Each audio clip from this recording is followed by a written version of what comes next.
Waalaikumsalam warahmatullahi wabarakatuh. Bu, Bapak Ibu guru hebat Nusantara, alhamdulillah bisa bergabung dengan kami di chart 4 dari Pusdadi.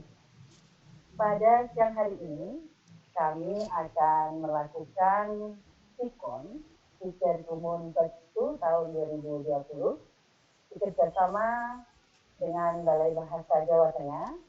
Yang kali ini kami akan menampilkan presentasi dengan menggunakan aplikasi media Smart App Creator. Yang untuk siang hari ini kita sudah bergabung dengan presenter kita, Bu Sri Haryanti dari SMP Negeri 1 Bengkulu Selatan. Ini dari Kota Bunga Bangkai ini ya.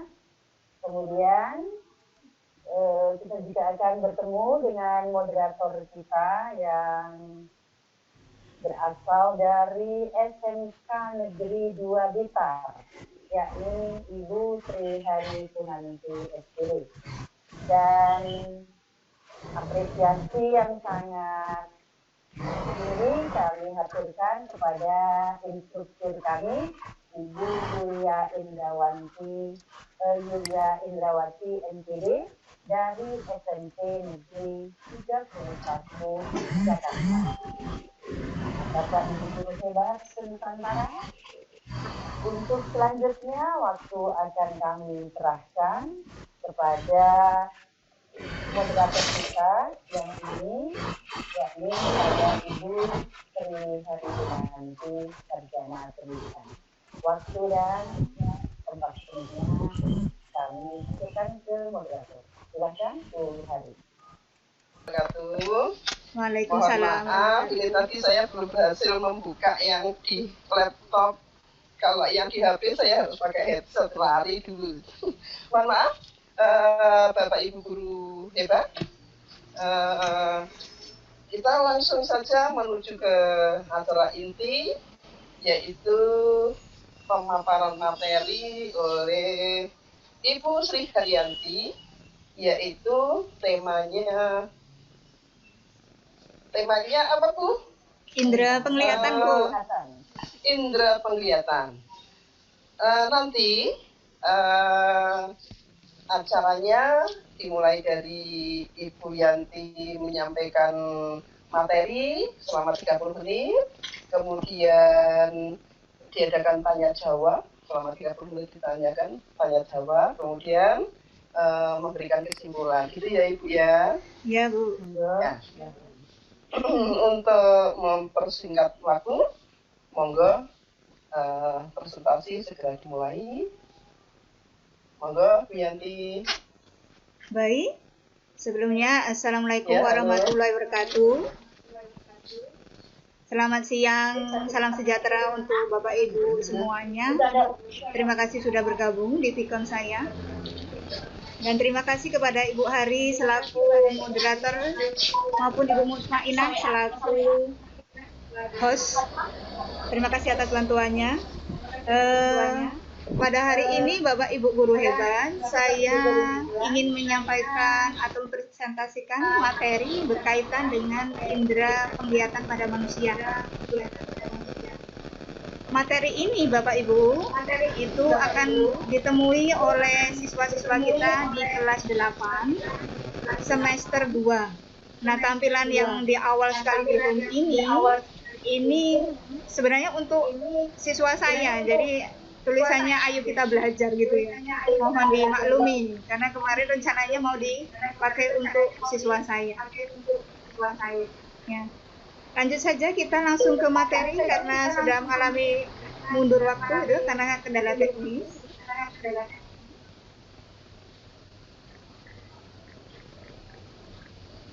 Sebagaimana kita ketahui Bapak Ibu guru semuanya bahwa manusia itu memiliki 5 panca indera. Nah, salah satunya kita kenal dengan yang namanya indera penglihatan atau mata. Nah, indera penglihatan ini sangat penting karena kita melihat indahnya dunia itu dengan mata. Ternyata kalau kita selidiki dan pelajari, itu mata terdiri dari banyak bagian-bagian yang sungguh luar biasa gitu ya. Rumit kalau menurut saya, penciptaan yang luar biasa.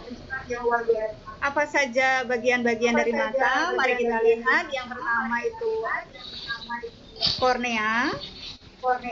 Kemudian yang kedua adalah iris atau selaput pelangi. Kemudian yang ketiga itu lensa mata. Dan yang keempat adalah retina. Mari kita kupas habis di halaman berikutnya ya Bapak Ibu ya.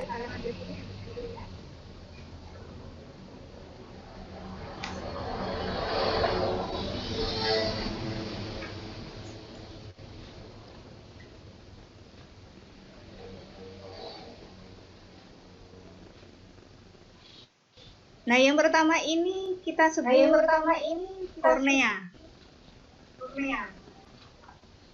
Kornea kita bisa lihat itu ada di bagian depan itu ya, yang berupa bening itu ya. Bapak Ibu bisa lihat dari gambarnya di sana. Nah, perlu ketahui di sini bahwa ada lapisan-lapisan pada mata ya Bapak Ibu. Nah, mata kita ini sebenarnya kalau dilihat sebelum kita ke kornea, ini dibalut oleh 3 lapisan jaringan yang berlainan. Nah, lapisan yang paling luar itu namanya adalah lapisan sklera. Lapisan inilah yang membentuk kornea. Kemudian ada lapisan yang tengah, bisa Bapak Ibu lihat di sana. Itu namanya adalah lapisan koroid. Lapisan inilah yang nantinya membentuk iris. Kemudian untuk yang paling dalam, yang bisa Bapak Ibu lihat berwarna kuning, itu nantinya akan bentuk yang namanya retina. Nah, kalau kita lihat gambarnya, nah sedemikian rumit itu ya untuk mata kita.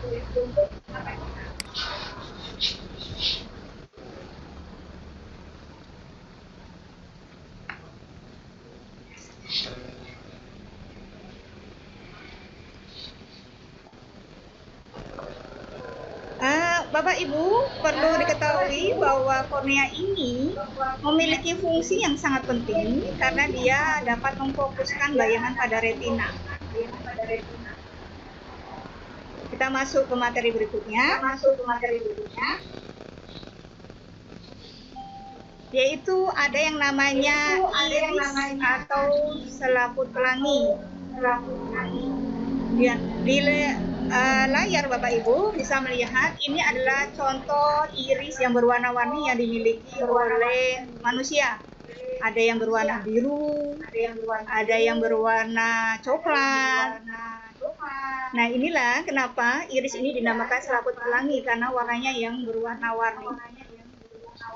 Nah, Bapak Ibu bisa melihat yang di bagian tengah yang berwarna hitam itu namanya adalah pupil. Dia adalah lubang di mana nantinya cahaya masuk menuju ke retina.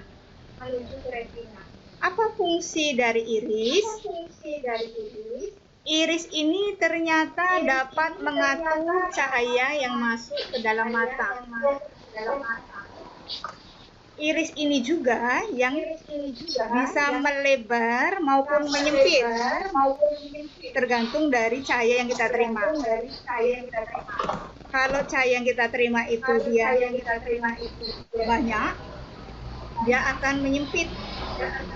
Sedangkan kalau cahaya yang kita peroleh sedikit, maka dia akan melebar. Jadi akan mengatur banyaknya jumlah cahaya yang masuk ke dalam mata.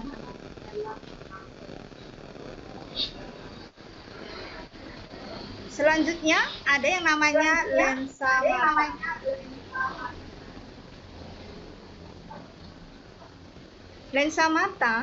Lensa mata ini berbentuk bikonveks. Apa itu bikonveks? Yaitu cembung depan maupun belakang. Nah, keistimewaan dari lensa mata, dia bisa mengubah kecembungan lensa. Lensa ini berfungsi menangkap bayangan baik pada jarak yang jauh maupun pada jarak yang dekat. Dan bisa kita lihat pada gambar. Kalau bendanya itu jauh, Bapak Ibu, maka lensa itu akan memipih. Sedangkan kalau benda yang kita lihat itu dekat, maka lensa itu akan mencembung. Supaya apa? Bayangan itu bisa jatuh tepat di retina, yaitu yang di bagian belakang mata kita.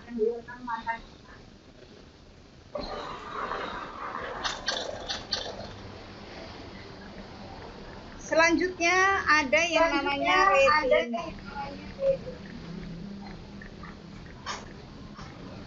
Cahaya yang melewati lensa selanjutnya akan membentuk bayangan.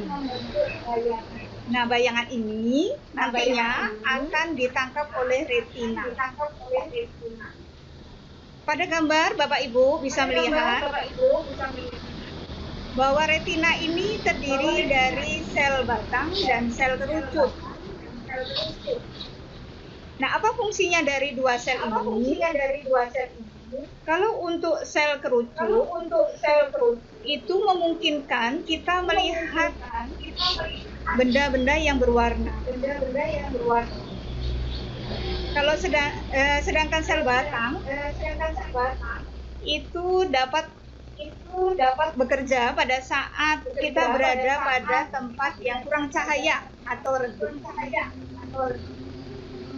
Jumlahnya luar biasa banyak ya Bapak Ibu ya.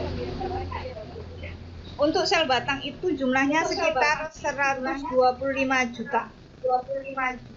Sedangkan kerucut atau sel kerucut itu jumlahnya 6,5 sampai 7 juta itu selnya itu yang ada di satu mata saja itu Bapak Ibu. Mohon maaf Bu Yanti, Ya? Sebentar. Mungkin penjenengan perlu agak menjauh dari laptopnya. Oh ya. Iya, biar nggak menggema ya suaranya ya. Terima kasih. Sama-sama.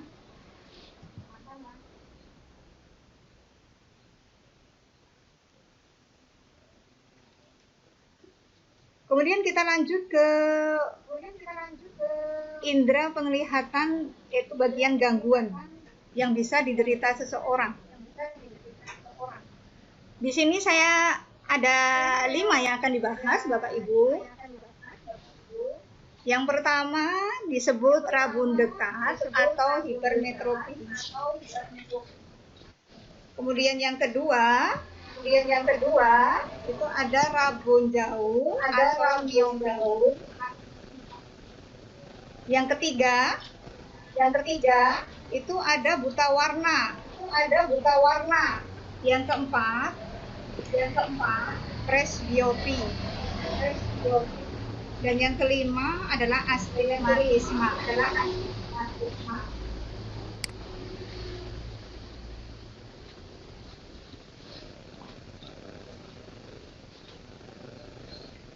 Kita bahas satu persatu Bapak Ibu. Rabun dekat atau hipermetropi. Nah, apa itu? Yaitu apabila objek yang jauh itu terlihat jelas, sedangkan objek yang dekat itu tidak terlihat jelas atau kabur. Nah, kenapa itu bisa terjadi Bapak Ibu? Karena bayangan yang terbentuk itu jatuh di belakang retina.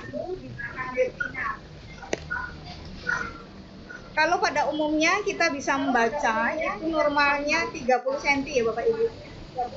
Tapi pada penderita ini dia tidak mampu membaca dalam jarak 30 cm. Tapi lebih jauh dari itu agar lebih jelas. Nah, biasanya ini diderita oleh orang-orang yang berusia sudah menginjak 40 tahun. Nah, bagaimana cara membantunya? Itu dengan dibantu lensa cembung. Ya, atau kalau kita sering belinya di optik itu namanya kacamata plus.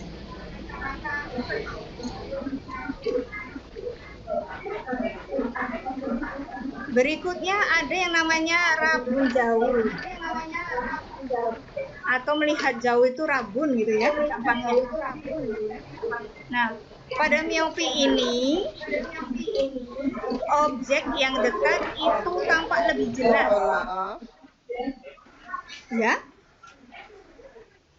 Maaf, mic-nya peserta mohon dimatikan ya. Mohon para peserta mematikan mic.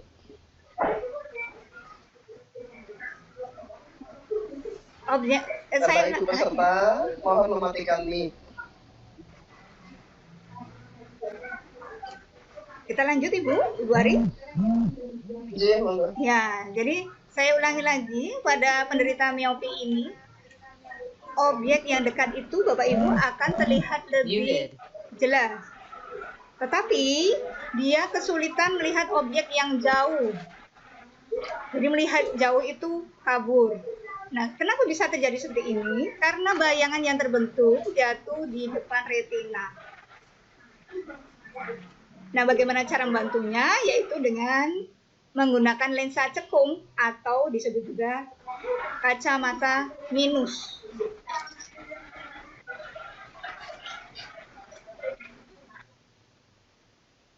Lanjut, yang berikutnya adalah buta warna. Buta warna ini merupakan kelainan pada mata di mana penderitanya tidak dapat membedakannya. Selanjutnya, Bapak Ibu, kita ke gangguan penglihatan yang ketiga, yaitu buta warna. Buta warna itu merupakan kelainan pada mata di mana penderitanya tidak dapat membedakan warna dengan normal. Bisa kita lihat pada layar, jika mata normal, maka dia bisa membaca dengan baik angka gambar yang ada di sebelah kiri. Kalau Bapak Ibu guru baca, angka berapa itu? Tentunya itu yang muncul adalah angka 16. Nah, jika Bapak Ibu bisa membacanya 16, berarti mata Bapak Ibu dalam kondisi normal atau tidak menderita buta warna. Bagaimana bagi penderita buta warna? Karena dia tidak bisa membedakan warna dengan normal, maka yang tampak adalah gambar yang sebelah kanan. Yang sebelah kanan itu tidak tampak angka ya dia ya, hanya warna abu-abu dengan sedikit kehitaman seperti itu. Nah, buta warna ini biasanya diujikan pada orang-orang yang membutuhkan keahlian yang berkaitan dengan warna. Contohnya, kalau mau masuk ke fakultas kedokteran, mau masuk ke jurusan biologi yang memang dia membutuhkan warna-warna, maka ini harus diujikan supaya nanti tidak ada kekeliruan. Begitu ya Bapak Ibu ya. Kita lanjut yang berikutnya. Yang selanjutnya adalah presbiopi. Kalau tadi ada dia miopi, rabun jauh. Kemudian ada hipermetropi, rabun dekat. Nah, untuk yang presbiopi ini dua-duanya. Maksudnya bagaimana? Yaitu seseorang itu menderita baik rabun jauh maupun rabun dekat. Nah, biasanya ini diderita oleh orang yang sudah lanjut usia. Karena apa? Karena berkurangnya daya akomodasi mata. Apa itu daya akomodasi mata? Yaitu daya atau kemampuan si lensa untuk memipi dan mencembung. Nah, itu ya. Jadi kalau sudah tua, elastisitas dari lensa itu berkurang, maka dia bisa menderita yang namanya presbiopi. Cara menanganinya yaitu dengan kacamata rangkap yang terdiri dari baik lensa cembung maupun lensa cekung. Kalau kita lihat di kacamata, itu kadang-kala yang cembungnya itu terlihat di bawah gitu ya, sedangkan yang cekungnya di atas. Tapi sekarang sudah ada kemajuan ya Bapak Ibu, tidak dibedakan yang cembungnya di bawah kecil itu ya biasanya, tampaknya kecil itu. Nah itu, tetapi sekarang hampir sama rata, yang namanya kacamata progresif. Nah itu untuk juga penderita yang presbiopi.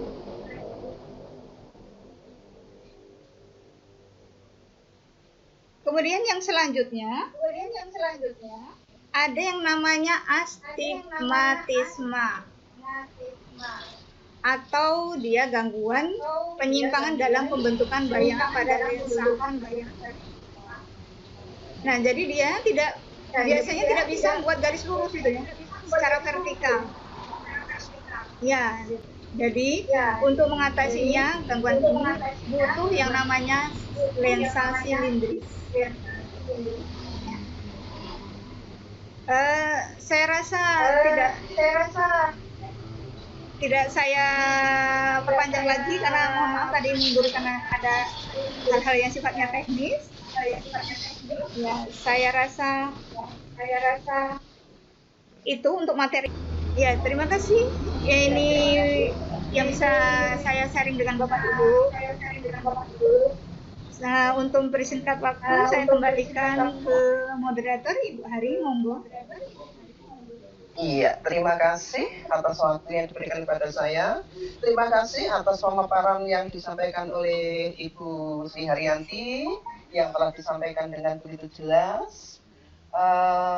Untuk selanjutnya, kalau ada yang perlu ditanyakan, monggo silahkan ditanyakan. Ini kelihatannya, instruktur kita ini ternyata kelihatannya. Ini ya, Pak Mamang.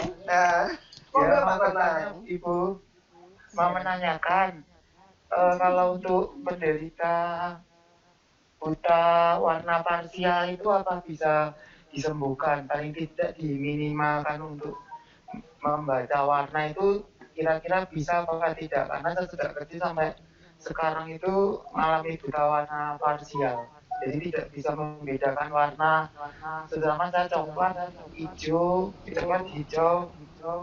kuning, itu orange juga nggak bisa. Jadi kalau itu traffic light itu menurut saya itu warnanya yang hijau itu putih, terus yang hijau itu putih, yang merah itu kuning, jadi campur-campur gitu. Jadi agak bisa membedakan. Terima kasih.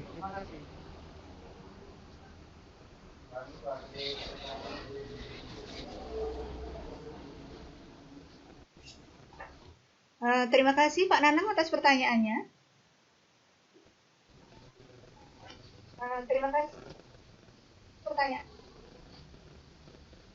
Masuk suara saya Ibu Ari? Iya, monggo Bu, dijawab Bu.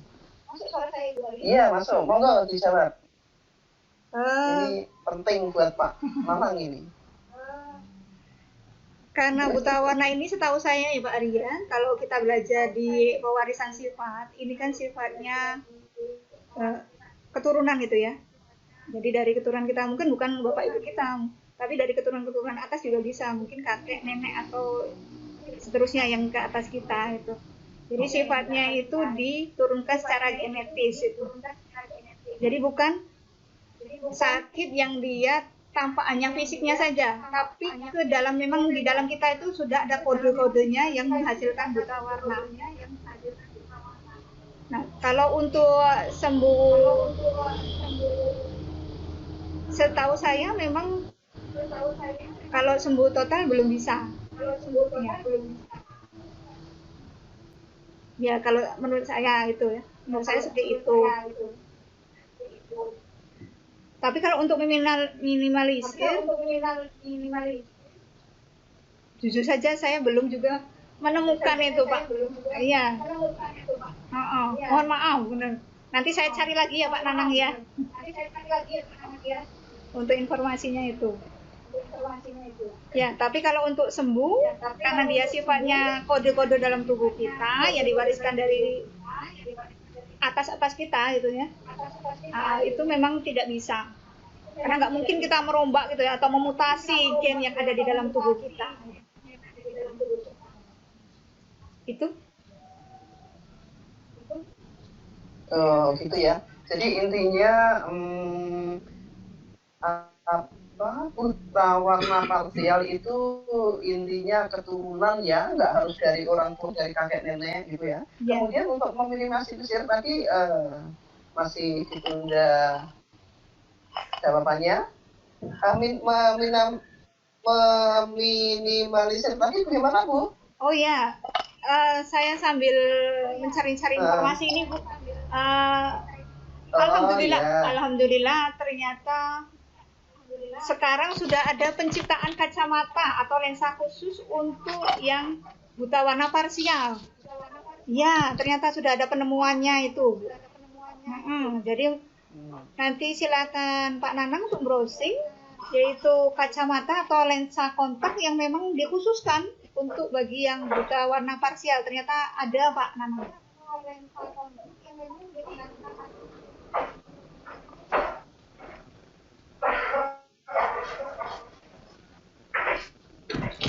Iya itu, terima macam gimana Bang, memang benar. Kalau dari cerita-cerita di keluarga itu yang buta warna itu kakek saya dari ibu, itu memang mengalami buta warna. Terus beberapa sepupu saya yang keturunan dari ibu itu ada tidak, berarti benar kalau dari leluhur yang memang begitu, Pak. Terima kasih Bu. Oh, monggo, boleh. Menunggu waktu yang berikutnya tentang ini ya. Nah, ini kalau ini Bu, penderita biasanya katarak, itu penyebabnya apa Ibu ya? Biasanya kok katarak itu oleh para yang lansia. Terima kasih. Ya Pak Nanang, terima kasih atas pertanyaannya. Kalau untuk katarak itu karena ada penumpukan protein di depan itu, Pak, di bagian depan, sehingga matanya terlihat seperti tertutup makin putih. Tapi alhamdulillah kalau setahu saya Pak Nanang, untuk yang katarak itu sudah banyak program untuk operasi gratis katarak. Ya, jadi kalau untuk katarak insya Allah sudah mulai mengalami pengurangan jumlahnya. Ya, ini juga karena memang faktor usia. Juga perlu diketahui untuk Bapak Ibu guru yang lain bahwa katarak ini juga bisa karena cahaya matahari langsung ke mata. Jadi sebenarnya kalau kita keluar pada siang hari di mana terik, memang disarankan memakai kacamata yang dia bisa aman dari sinar UV masuk langsung ke mata kita, atau menggunakan topi yang menutupi mata kita itu ya. Jadi ini mungkin bisa dipraktekkan dalam kehidupan sehari-hari kita untuk mengurangi proses terjadinya katarak itu. Iya. Assalamualaikum Bu Yanti. Waalaikumsalam. Presenternya Bu Yanti ini ya. Iya. Mau disebutkan nama. Oh, Bu Yulia. Iya. Iya, Ibu Yulia. Bu Yanti, maaf nih, tadi saya terlambat gabung. Bu, nggak apa-apa, tapi kayaknya masalah mata. Iya. Masalah mata ya. Iya, Bu. Kan yang berhubungan dari Pak Nanang tadi ya, tentang katarak ya. Iya. Itu kalau penyakit mata katarak itu harus operasi atau tidak ya, atau ada mau minum obat aja atau makanan yang bagaimana bisa menyembuhkan katarak itu. Apa solusi terakhir itu harus operasi gitu loh. Selama ini kan ketahuinya harus dioperasi ya Bu. Ada nggak cara lain yang tidak operasi gitu? Oh ya, terima kasih Bu Yulia. Ya, sudah hadir di Vikon saya. Jadi kalau untuk katarak ini Bu, ini kalau untuk tarafnya masih ringan itu masih bisa dengan pengobatan Bu. Ya, Tapi kalau dia memang sudah stadiumnya parah gitu ya, maka dia harus mau nggak mau dioperasi. Nah, tapi ada juga kalau tidak mau diobati atau operasi ya tentunya mulai dari sekarang pencegahan itu yang terbaik. Pencegahannya itu apa ya? Saya tuh katarak bisa turunan tidak sih? Kalau katarak bukan turunan ya Bu ya, bukan. Itu memang karena ya kondisi bisa karena kurang menjaga kurang menjaga kondisi asupan gizi bisa karena sinar matahari yang mengenai mata yang terus-terusan pada saat terik matahari bisa gitu. Ya bukan keturunan kalau itu bisa dicegah. Tapi berbeda dengan buta warna tadi ya Bu ya. Beda dengan buta warna, kalau buta warna memang harus kalau buta warna itu memang udah keturunan nggak bisa kita nolak istilahnya. Dari lahir ya kalau buta warna? Ya memang dari lahir kalau itu karena pertemuan gen-gen itu tadi.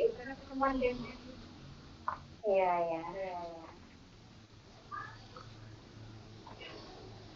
Jadi kalau katarak itu bisa diobatin asal tidak parah gitu ya Bu ya? Iya, tergantung dari keparahannya atau sakitnya seberapa gitu. Bisa hilang total gitu ya Bu ya? Bisa, iya, bisa normal. Bisa normal kembali. Iya. Penjelasannya mencerahkan sekali. Sama-sama Ibu.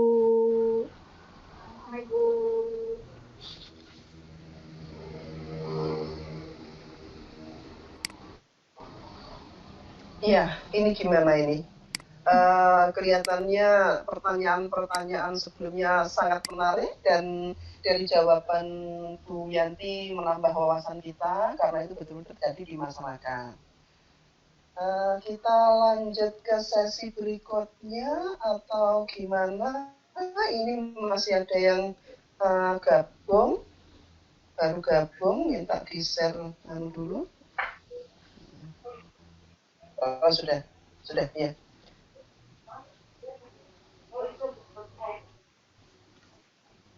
Iya. Sesi berikutnya, ini tadi ada 3 pertanyaan, ada 3 pertanyaan 2 kali, kemudian Bu Yulia. Mungkin ada peserta lagi yang masih penasaran, ingin menyampaikan pertanyaannya, monggo. Kita nanti berakhir jam berapa? Seharusnya jam 12:30 Bu. Halo? Tapi karena mundur setengah jam tadi. Ya, jadi jam monggo yang mau bertanya. Oh, seharusnya 12:30? Iya. Tapi karena mulainya jam 12 tadi. Iya, berarti selesainya jam 1. Sudah waktunya. Oh ya, sudah kalau begitu sesi pemaparan sudah disampaikan, sesi tanya jawab juga sudah. Monggo Bu Yanti kalau ingin menyimpulkan apa yang sudah disampaikan tadi, monggo disimpulkan. Ya, baik Ibu Ari. Saya mencoba menyimpulkan di sini Bapak Ibu bahwa mata itu adalah panca indera penglihatan yang sangat penting bagi kita, bahkan tak tergantikan. Belum ada yang bisa membuat mata tiruan. Maka alangkah baiknya kalau kita menjaga agar mata yang kita miliki senantiasa sehat, tidak mengalami gangguan apapun. Saya rasa cukup ya. Demikian pemaparan sekaligus kesimpulan dari saya. Apabila ada kekurangan maupun kesalahan dalam penyampaian, saya mohon maaf. Terima kasih sebesar-besarnya karena kehadiran sahabat, Bapak Ibu guru hebat, instruktur hebat bagi saya yang sudah memberikan banyak pengalaman di Gargungun ini. Saya tutup. Wassalamualaikum warahmatullahi wabarakatuh. Waalaikumsalam warahmatullahi wabarakatuh. Terima kasih Ibu Sri Haryanti atas presentasinya hari ini. Karena acara inti sudah selesai, maka acara selanjutnya saya kembalikan kepada host kita, yaitu Ibu Siti Mutmainah. Monggo, Bu Siti Mutmainah. Terima kasih waktu ya. Silakan kembali kepada saya. Terima kasih ya Muslim atas paparannya. Semoga menambah wawasan kita semua, upaya-upaya rahmat Allah ya setan ini sehingga tadi tidak sampai apa. Terima kasih juga kepada Ibu Nanti yang sudah memandu jalannya presentasi untuk siang hari ini. Bapak Ibu guru hebat Nusantara, demikianlah ikon kita tentang indera penglihatan, dan di penghujung acara ini izinkanlah saya menyampaikan ucapan terima kasih yang pertama kepada Bapak Nana Presiden atas partisipasinya, dan kepada Ibu instruktur kami yakni Ibu Julia Indrawati. Terima kasih Ibu atas semua bimbingan dan supportnya. Semoga ini menjadi pahala untuk kita semua. Bapak Ibu, marilah ajarkan yang kita hidup bersama dengan melafalkan Alhamdulillahirrahmanirrahim. Saya sebagai host, banyak kurang lebihnya, dan billahi taufiq wal hidayah. Wassalamualaikum warahmatullahi wabarakatuh. Waalaikumsalam Waalaikumsalam warahmatullahi wabarakatuh. Terima kasih semuanya.